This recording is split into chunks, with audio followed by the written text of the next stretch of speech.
Russian Foreign Minister Sergei Lavrov said that Moscow is willing to work with any U.S. leader that the U.S. people elect.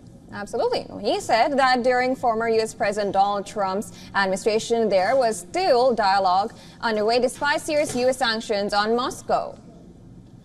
Now, Lavrov said that Russia will talk to any leader who will be willing to engage in equitable and mutually respectful dialogue. He was answering a question about relations between Moscow and Washington if Donald Trump is re-elected in November and defeats President Joe Biden.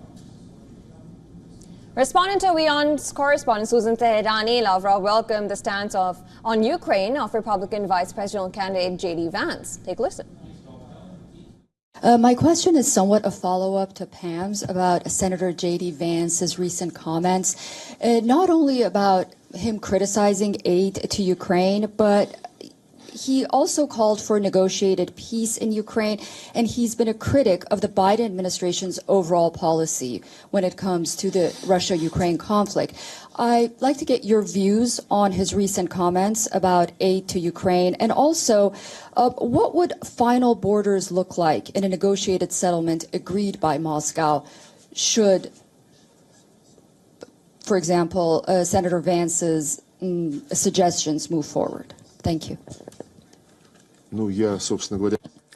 Well, I heard the same thing you did. He's in favor of peace, in favor of ending the assistance that's been provided, and we can only welcome that because that's what we need to stop pumping Ukraine full of weapons, and then the war will end.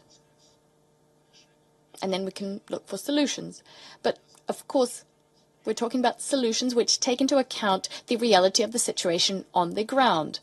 Not just on the ground, but also the reality of political life.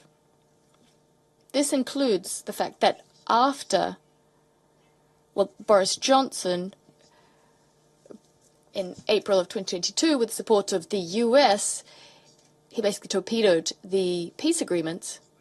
Had he not done that, had he not scuppered that deal, a significant portion of those territories which subsequently held referendums and became a part of Russia, those territories would have remained Ukrainian, and yet they held referenda. And they did that for that very reason, because they understood that the West was going to scupper any deals, and that Kiev is not a regime that you can do business with.